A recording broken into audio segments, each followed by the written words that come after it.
పిల్లలకి పెద్దలకి ఎంతో ఇష్టమైన బ్రెడ్ ఆమ్లెట్ ఇప్పుడు ఎలా చేయాలో మనం చూద్దాం. ఒక బౌల్ తీసుకొని 4 ఎగ్స్ తీసుకొని బ్రేక్ చేసి వేసుకోవాలి. అందులోనే కారం, ఉప్పు, అల్లం వెల్లుల్లి పేస్ట్ వేసుకోవాలి.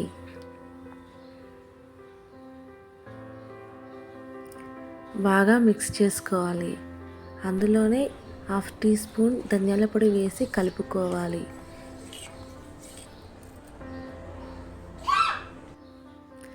స్టవ్ మీద ప్యాన్ పెట్టి కొద్దిగా ఆయిల్ వేసుకొని వేడయ్యాక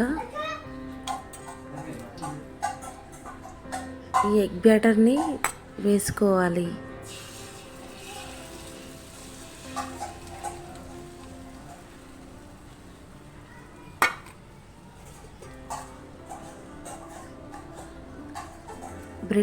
బ్రెడ్ స్లైస్ తీసుకొని దాని మీద పెట్టుకోవాలి.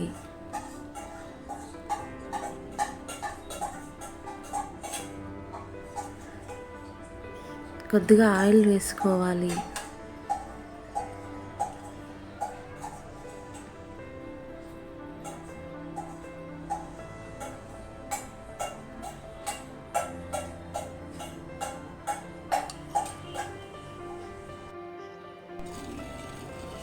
ఒక సైడ్ కాలాక టర్న్ చేసుకోవాలి. అంతే అండి, ఎంతో రుచికరమైన బ్రెడ్ ఆమ్లెట్ రెడీ అయిపోయింది.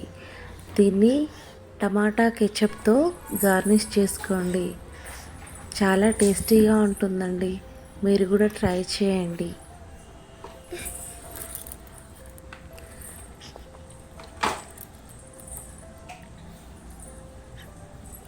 Thanks for watching.